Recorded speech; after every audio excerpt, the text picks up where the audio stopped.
I'd like to share a little story with you all, and if you work in higher education in any way, don't read too deeply into this. Do not think I'm trying to say anything in the story that I'm about to tell you. Because I'd like to share with you a story from the middle of my junior year from my undergrad. I was sitting down to a meeting with one of my professors, who is my advisor, and we were getting together to talk about the future. My future, specifically, what I was going to be doing, what my plans were after graduation. And I had a plan, and I shared it with him. I told him that I wanted to keep going, that I wanted to continue on into a master's program, that I had been looking and doing some research into some schools and different programs across the country, and that after graduation in May, my trajectory would go on, continuing in the study and work in the field of philosophy, which was my major. I said all of this to him, and then there was a slightly heavy moment of silence. It probably did not last as long as my memory tells me that it lasted, but when you are expecting a response from someone and that response isn't coming, you just sort of are hanging in midair for a second, like Coyote. You don't know that you've run off the cliff at that point. You're just hanging in midair. And then finally, he leaned forward and he said, "Okay, where have you been looking?" So I shared with him the places that I had been looking at, the schools and programs that I had tabbed in my browser at home, and he nodded his head, acknowledging each one, but again, did not immediately respond. And then finally, he said, "Well, David, if this is what you really want to do, if you really feel like this is your path, I will help you on this, applying to these schools and all. But I feel like I need to tell you that graduate school is quite challenging, and I think that you will find it particularly challenging." He said, academically, it is hard. Yes, that is true. But also the culture and the atmosphere of academia, as someone who has gone through it and knows it and who also knows you, I'm not sure that it's the right path for you. I really am not sure that you will find success there, that you will find fulfillment there. In fact, I'm pretty worried that it would actually just be a negative experience, flatly. Now, I walked into this meeting knowing that we would have a conversation, that this wouldn't be a confetti cannon and pom-pom shaking sort of, yes, let's go. I knew that would happen. But I was expecting a cautionary tale about academic rigors, about studiousness, giving 110%, about forsaking all other passions and endeavors. And his actual response was such a left hook that I did not see coming. It truly laid me out. I was pretty speechless in that moment. But I thanked him for what he said. I thanked him for his perspective, and I excused myself early from our meeting. I went home, back to my college apartment. I found my roommate in our kitchen, and I threw my bag on the floor and threw myself into a chair, and I said, "Well, guess what the good professor said to me?" I was not pleased. I was actually kind of insulted and embarrassed. I was almost incensed. I was pretty indignant, and I ended up finishing the rest of my undergrad and graduated without a post-graduation plan. I left not knowing what was next. Now, the passage of time has taught me some things. And indeed, what my professor said to me in that moment, it was not what I wanted to hear. It challenged something of a life plan that I was pretty proud of and kind of gung-ho about. And even though what he said left me feeling frustrated and embarrassed and somewhat angry, yes, the passage of time has revealed to me that he was right. He was right in his assessment of me. At that time in my life, the student that he knew, that David would not have found some kind of success or fulfillment in going immediately into more education. He knew this, he could see this, and he needed to risk the hurt feelings, the potential conflict, the very real possibility of needing to spend a lot more of his time working with me to develop a new plan. He had to risk my anger, my sadness, my dejectedness, and tell me frankly what he saw. And there were hurt feelings, my hurt feelings. There was no silver lining to that conversation for me in that moment. And still, time has shown me, has proven to me, that it was the right thing for him to say. It was right. He was right. But was it kind? Was it kind for him to say it? So I ask the question simply because kindness is a heck of a lot more complicated than Sesame Street or Big Bird would have had us believe. Because, the basic part isn't kindness supposed to be kind, right? Isn't it supposed to be kind? That if someone is doing or saying something that is leaving you upset or angry, frustrated, sad, unsure, embarrassed, if you're feeling that, how on earth could that be a kind thing? Kindness should increase positivity, should increase goodness. It should be lightening the load, not burdening you further. But I know, my professor knew, and I would wager a pretty high amount that many of you here know that kindness is not always like that.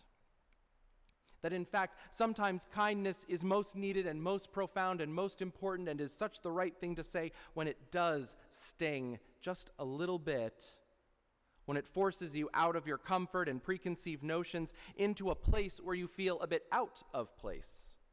You can call it tough love, you can call it what you will, but sometimes the kindest thing is a hard truth. And it does not feel good, it does hurt a little, wakes you up a little. Kindness is quite complicated because it can, at times on the surface, not appear to be very kind. And now all of that, all of what I have just said, that's, to be honest, the simplest part of the complication. That's the easy stuff.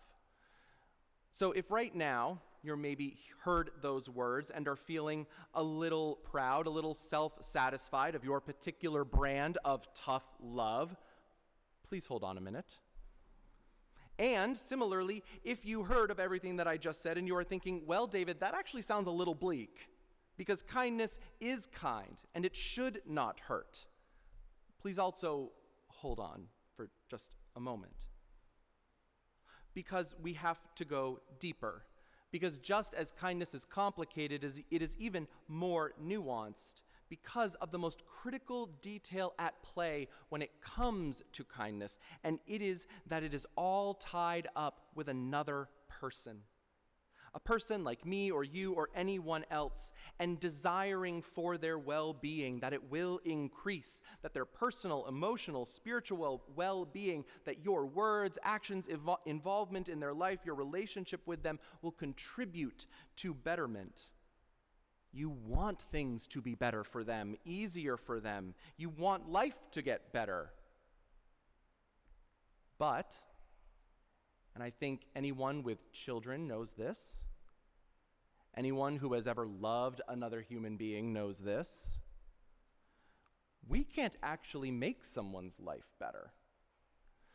We can't make the decisions for them that we think will set them on right paths. We have very little power in that area. From the people who we are the closest with to the strangers that we see on the street, we do not have the ability to fix life's problems for other people, to get someone to see the other side, to set them on the right path. We can be there, but always, that does have to be their choice.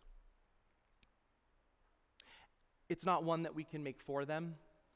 We cannot impose our will upon others, and this is precisely when kindness steps in and does what it is meant to do, because kindness knows all of those things and still does not walk away. In writing this sermon this morning, I couldn't help returning to the thought that maybe the ingredients to kindness, the two base ingredients, are hope and courage. Because though we cannot make up another person's mind for right for them, though we cannot repair damage and give them success, we still do not abandon them or give up. We feel ourselves invested in them, in their lives, their dreams, their goals, and so keeping close to them, hope for them where they maybe cannot, to see a path that they cannot, to hope for their life, their dreams, their goals, and summoning forth the courage to stay with them, though there is struggle ahead. Kindness acknowledges that our relationships are more important than our individual ideas of what is right or wrong. We wrap our words and actions in kindness because we know the importance of dealing gently, carefully, intentionally with each other, with another person, and especially when something difficult is afoot. Something hard needs to be said. A rough road needs to be walked down. Kindness is also far more than just discrete individual words and actions. It is an entire way of understanding yourself in relationship to others, your shared relationships and goals. It expresses a desire to be a part of someone's life, continuing to improve, again, especially when it is difficult, when it is hard. Kindness says, yes, things are tough, things are hard, things need to improve, and I'm not ready to walk away from that person, from that work yet. In any particular moment, deep kindness isn't about making things better. It's not about fixing problems. It's about choosing to invest in the process, in another person, and in your relationship with them, to assent to bear whatever portion of burden you can, and not abandoning them to the fallout of a truth bomb. And simultaneously, kindness's root is deeper than simple positivity and optimism. It is hope. It doesn't take away another person's power, but trusts the process through which real personal growth occurs, through overcoming, through self-discovery, and saying, yes, in some way, I want to be a part of that. Now, believing that something is kind simply because it is right cuts kindness off right at the knees in being able to deepen our relationships, because it is more than that. And simultaneously, if we say that anything hard, upsetting, or difficult cannot be kind, we similarly cut it off at the knees by stepping away from our relationships, by choosing not to participate honestly in a rough moment in life.